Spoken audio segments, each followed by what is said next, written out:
Kalau seorang itu bisa selamat dari neraka yang satu menurut versi agama A, maka sesungguhnya dia masuk neraka menurut konsep versi dari agama B, begitu ya saudaraku ya. Jadi versi satu agama itu beda dengan agama lain yang di sini luput dari neraka, itu sebetulnya di sini malah masuk neraka. Itu yang dia maksudkan, sehingga ada kalimat yang dia katakan, tenang aja kita semua pasti masuk neraka. Shalom saudaraku. Saudara, kita semua pasti kenal dengan seorang wanita muda yang bernama Kumaila Hakimah. Ya, latar belakang dari siapakah Kumaila atau Mbak Mela ini, ya dia adalah host dari channel Forbidden Question. Saudara bisa ikuti di channel beliau, ada banyak hal-hal yang menarik untuk dipelajari. Nah saudara, tentunya apa yang beliau sampaikan itu menimbulkan kontroversi, tetapi kita tidak akan membahas akan banyak hal yang disampaikan oleh Mbak Mela ini. Tapi ketika saya mendengar akan sebuah podcast dari Mbak Mela dengan seorang yang memiliki podcast tersebut, itu saya saksikan bagaimana dia menyampaikan akan pernyataan-pernyataan yang menggelitik, dan karena itu menyangkut dengan apa yang menjadi iman, kepercayaan, keyakinan kita sebagai anak-anak Tuhan, maka nggak ada salahnya kita akan memberi respons atau jawab terhadap apa yang disampaikan oleh Mbak Mela tersebut. Saudaraku, kita akan saksikan, ya ini yang pertama, yaitu konsep tentang surga atau neraka, ya yang disampaikan oleh Mbak Mela. Nah, kita akan lihat, saudaraku, akan potongan videonya. Nah, setiap agama udah punya versi surga dan neraka masing-masing. Mereka juga punya nilai moral masing-masing. Jadi dosa pahala itu timbangannya beda di tiap agama kan. Nah, jadi nih kita nggak tahu agama mana yang benar, kita nggak tahu surga mana yang ada, atau bisa aja surga itu nggak ada, atau neraka itu ada atau nggak ada. Tapi tenang aja, kita semua bakal masuk neraka, karena kalaupun kita selamat dari neraka agama kita bakal masuk neraka agama lain, karena di agama lain kita kafir gitu. Iya, saudara. Jadi konsep surga atau neraka yang disampaikan oleh Mbak Mela itu intinya seperti tadi kita dengarkan ya, meskipun singkat, itu bahwa konsepnya itu beda-beda. Agama A punya pandangan tentang surga seperti ini, agama B punya pandangan tentang surga ataupun neraka seperti itu berbeda-beda dari tiap-tiap keyakinan. Tapi ada satu kalimat yang menggelitik, saudara, yang tadi ya disampaikan. Dia berkata, tenang aja, kita semua pasti akan masuk neraka. Ya semua kaget begitu ya, saudara. Kemudian dia lanjutkan, maksudnya kalau seorang itu bisa selamat dari neraka yang satu menurut versi agama A, maka sesungguhnya dia masuk neraka menurut konsep versi dari agama B, begitu ya saudaraku ya. Jadi versi satu agama itu beda dengan agama lain yang di sini luput dari neraka, itu sebetulnya di sini malah masuk neraka. Itu yang dia maksudkan, sehingga ada kalimat yang dia katakan, tenang aja kita semua pasti masuk neraka. Saudaraku, ini pernyataan yang bikin kita tersenyum, sebuah logika sederhana dari Mbak Kumaila Hakimah ini. Tetapi waktu saya renungkan, ya mengandung kebenaran juga, saudara. Karena memang konsepnya beda, ya. Nah, kemudian apa jawab Alkitab dari pernyataan Mbak Mela tersebut? Nah, ini yang lebih penting bagi kita yang mau belajar. Saya akan ajak Anda untuk melihat firman dari Amsal 14 ayat yang ke-12. Saya bacakan, saudaraku. Ada jalan yang disangka orang lurus, tetapi ujungnya menuju maut. Nah, saudara, kalau salah jalan, meskipun yakin, ya meskipun percaya, tapi ternyata yang dipercaya itu salah, ujungnya itu maut. Nah, itu sudah dinyatakan di dalam Amsal Salomo 14 ayat 12 tadi. Saya ulangi, ada jalan yang disangka orang lurus, tapi ujungnya menuju maut, saudaraku. Ya. Nah, kemudian kita lihat lagi, saudara, ini bagus, di Amsal 21 ayat yang kedua. Saya bacakan, saudaraku, ya. Setiap jalan orang adalah lurus menurut pandangannya sendiri. Jadi subjektif gitu ya. Tetapi Tuhanlah yang menguji hati. Apa yang dimaksudkan dengan nasihat firman dari Amsal 21 ayat 2 ini? Saudara, waktu saya renungkan, ini mengandung sebuah nasihat. Jangan sampai kita itu menganggap apa yang menjadi pandanganku ini adalah yang paling benar, ini yang lurus. Kemudian dilanjutkan dengan apa? Tuhan yang menguji hati. Jadi sebetulnya pada masing-masing kita, manusia ciptaan Tuhan yang makhluk termulia ini, itu punya hati, saudara. Kita ini punya hati, bukan hanya sekedar punya akal budi, tapi kita punya hati. Tuhan menguji hati. Jadi kalau hati kita tulus dan kita benar-benar mau mencari mana sih jalan yang benar, jalan yang lurus itu yang mana, pasti kita akan ketemu, saudara. Karena ada janji. Tuhan berkata, Tuhan Yesus berkata, mintalah maka kepadamu akan diberi. Carilah maka kamu akan mendapatkan. Ketuklah maka pintu akan dibukakan. Jadi saudara, Tuhan sudah menjamin kalau hati kita ini dipenuhi dengan kerinduan, Tuhan aku ingin benar-benar menemukan jalan yang lurus itu. Bukan yang menurut pandanganku, bukan menurut anggapanku, bukan yang menurut akal budiku, tetapi betul-betul yang Engkau tunjukkan. Nah, di situ hati tulus, hati murni, benar-benar rindu mencari Tuhan. Jalan yang lurus itu pasti kita akan ketemu, saudara. Karena Tuhan itu penuh dengan kasih dan belas kasihan. Nah, kita beranjak kepada apa yang dinyatakan oleh Yesus Kristus Tuhan, menjawab akan pertanyaan dari Thomas. Ya. Thomas itu salah satu murid dari Tuhan. Di dalam Yohanes 14 ayat yang kelima, Thomas berkata, kata Thomas kepadanya, Tuhan, kami tidak tahu kemana Engkau pergi. Bagaimana kami tahu jalan ke situ? Ayat 6, ini ayat terkenal, saudara ya. Kata Yesus kepadanya, akulah jalan dan kebenaran dan hidup. Tidak ada seorang pun yang datang kepada Bapa kalau tidak melalui aku. Jadi jalan itu adalah Yesus Kristus Tuhan. Dialah jalan yang lurus itu, saudara. Nah, kemudian kebenaran. Orang cari yang benar mana? Kebenaran itu yang mana? Tuhan berkata, akulah kebenaran.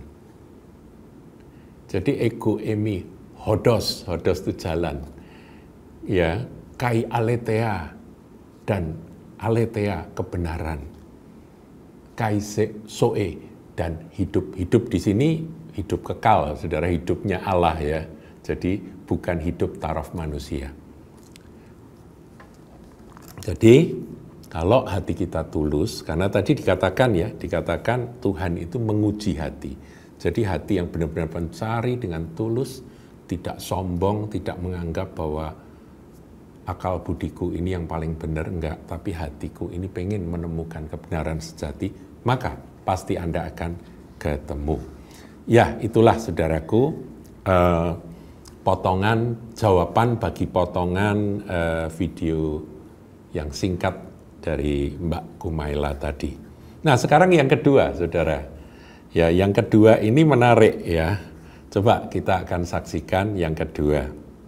Misalnya anggaplah aku pindah ke Kristen, tapi aku susah, semua tuh dosa tuh banyak, nggak ada. Jadi sebenarnya kita semua pendosa aja. Mau kita login kemana, kita ya pendosa aja.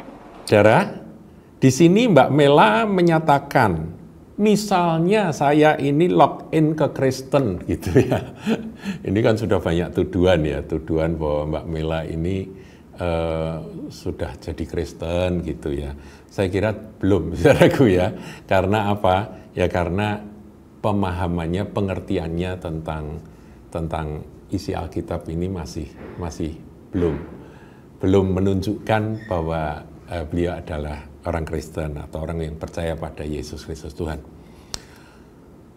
Tapi dia berkata, misalnya saya ini login ke Kristen, tapi kemudian ya dia sambil lalu dia berkata, susah juga ya, dosa banyak gitu ya, maksudnya di Kristen pun juga orang-orang tetap berdosa, dosanya banyak begitu ya. Ini kan mau ngomong soal neraka, saudaraku ya. Orang berdosa kan upah dosa itu kan maut ya. Maut itu kematian ya, kematian kekal, neraka begitu ya, saudara.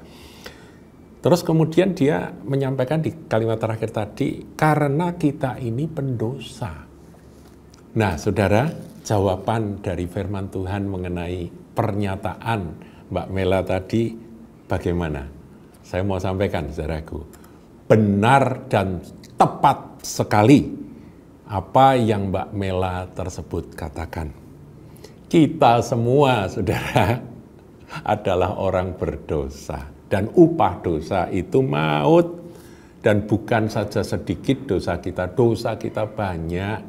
Ya kita kenal ya, ada dosa pikiran, jadi berpikir yang jahat, berpikir yang najis, itu sudah dosa. Dosa perkataan, ngomong jahat, ngomong dolak-dalik, ngomong fitnah, ngomong nggak bener, ngomong dusta, itu dosa. Apalagi dosa perbuatan, saudaraku. Ya jadi dosa pikiran, dosa perkataan, dosa perbuatan, bahkan dosa asal, kita lahir pun di dalam dosa. Makanya kita ini seperti tadi Mbak Bella katakan, kita ini pendosa, kita ini banyak dosa. Jadi mau login ke Kristen pun dosanya banyak gitu loh. Jadi seakan-akan Mbak Mela mau katakan bahwa aku masuk Kristen pun juga masuk nerakanya Kristen begitu ya. Nah, saudaraku, saya ingin sampaikan kabar baik dari apa yang Injil katakan. Saudara, justru karena kita ini berdosa, justru karena kita ini pendosa dan banyak dosa, maka kita butuh penebus, kita butuh juru selamat. Itulah sebabnya kita ini percaya pada penebusan yang dikerjakan oleh Tuhan Yesus. Saudaraku, dalam Yohanes 1, ya ini saya bukakan, pada waktu Tuhan Yesus itu berjalan, ini sebelum Tuhan Yesus mengajar, sebelum Tuhan Yesus mendapatkan murid-murid, dia berjalan. Yohanes Pembaptis atau Yahya Pembaptis itu melihat dari jauh, dia langsung mengucapkan kata-kata nubuatan. Nah, ini saya bacakan. Yohanes 1 ayat 29. Pada keesokan harinya Yohanes melihat Yesus datang kepadanya dan ia berkata, "Lihatlah anak domba Allah yang menghapus dosa dunia." Jadi dia sudah menubuatkan, saudaraku, bahwa ritual dari orang-orang Yahudi yang mempersembahkan korban, yang disembelih darahnya tercurah. Ya anak domba, atau mungkin ada juga yang menyembelih kalau orangnya nggak mampu itu burung tekukur atau burung merpati. Ada darah yang tercurah, ada di situ Yesus. Kalau Paskah itu kan Pak nyembelih domba ya, anak domba Paskah itu disembelih. Nah, sesungguhnya itu bayang-bayang pembebasan umat Israel yang keluar dari penjajahan Mesir, itu bayang-bayang dari kehidupan manusia yang tadi dikatakan oleh Mbak Mela, kita ini pendosa, kita ini banyak dosa, kita ini terjajah oleh dosa. Siapa yang bisa membebaskan kita? Hanya Tuhan. Yaitu melalui apa? Harus ada korban. Korbannya adalah anak domba Paskah, ya, darahnya tercurah. Dan darah itu harus dioleskan di ambang pintu dan di tiang-tiang pintu sehingga anak sulung dari orang-orang Israel tidak mengalami kematian. Itu gambaran dari roh dan jiwa kita tidak binasa, tidak masuk neraka, begitu, selamat. Nah, pembebasan dari Mesir, di mana umat Israel pada waktu itu keluar dari Mesir, itu adalah gambaran dari kita dimerdekakan dari dosa dan penghukuman dosa. Itulah keselamatan. Harus ada korban dari anak domba. Nah, ketika Yohanes yang hidup di perjanjian baru melihat Yesus, dia berkata, lihatlah anak domba Allah yang menghapus dosa dunia. Kita butuh Yesus Kristus Tuhan, Mesias, Sang Juru Selamat yang menghapus dosa. Syaratnya apa, saudaraku? Menerima Dia, percaya kepada Dia. Firman katakan dalam Yohanes 1, barang siapa menerima Dia diberi kuasa menjadi anak-anak Allah. Karena apa? Ya karena ditebus, dosanya tidak diperhitungkan, saudaraku. Dosanya diampuni. Nah, saudara, jaminan dari Tuhan Yesus tentang keselamatan itu ada banyak, saudara. Ada banyak, ya. Tapi saya ingin sampaikan yang menarik yang ada di dalam Lukas, saudara. Ya, ini saya akan bagikan kepada Anda tentang satu peristiwa ketika Yesus ada di kayu salib, ya. Jadi waktu Tuhan menderita di kayu salib, itu ada satu janji yang luar biasa. Ini saya bacakan dalam Lukas 23 ayat yang ke-42 dan 43. Jadi pada waktu Yesus disalibkan, ya, dia anak domba yang dikorbankan, itu di kiri dan kanan itu ada 2 orang penjahat. Dan 2 orang penjahat ini pada waktu mereka dalam kesakitan, mereka berbicara satu sama lain, dan inilah perkataan dari salah satu dari penjahat tersebut, penyamun, saudaraku, ya. Dia berkata begini, lalu ia berkata, Yesus, ingatlah akan aku apabila engkau datang sebagai raja. Jadi dia melihat Yesus pada waktu itu ada mahkota duri, sehingga dia berdarah-darah. Kemudian di atas kayu salib itu ada tulisan, inilah raja orang Yahudi. Nah, ketika si penyamun itu, yang ada di sebelah Tuhan itu, melihat Yesus, tiba-tiba hatinya percaya bahwa inilah raja yang akan datang. Padahal Yesus pada waktu itu sudah nggak nampak sama sekali, nggak bisa diharapkan sama sekali karena dia terpentang di kayu salib, dipaku di kayu salib. Tapi dia bisa berkata, Yesus, ingatlah akan aku apabila engkau datang sebagai raja. Nah, ini karya Roh Kudus, saudaraku, yang bisa membuat orang percaya. Nah, kemudian ayat 43, kata Yesus kepadanya, aku berkata kepadamu sesungguhnya hari ini juga engkau akan ada bersama-sama dengan aku di dalam Firdaus. Jaminan, saudaraku, jaminan dari Tuhan hari ini juga. Dosa dari sang penyamun itu tidak diperhitungkan karena dia menerima dan percaya pada Sang Mesias. Seperti inilah iman Kristen. Jadi kalau tadi Mbak Bella katakan meskipun saya login ke Kristen, tapi ya dosa saya kan banyak begitu ya. Kita ini kan pendosa, dosa banyak. Ya jadi ya sepertinya dia pesimis kalau menurut pengertian dari Mbak Mela sendiri ya pasti masuk neraka begitu saudaraku. Nah, jaminan pasti ya orang berdosa yang sebelum mati dia menerima Yesus sebagai Raja, sebagai Mesias, dia percaya, dia diselamatkan. Dijamin hari ini juga engkau bersama-sama dengan aku di Firdaus. Nah, sekarang terakhir saudara, tadi kita sudah membaca akan Yohanes 14 ayat 6. Saya akan bacakan Yohanes 14 ayat 1 sampai 3. Janganlah gelisah hatimu, percayalah kepada Allah, percayalah juga kepadaku. Di rumah Bapakku banyak tempat tinggal. Jika tidak demikian, tentu aku mengatakannya kepadamu. Sebab aku pergi ke situ untuk menyediakan tempat bagimu.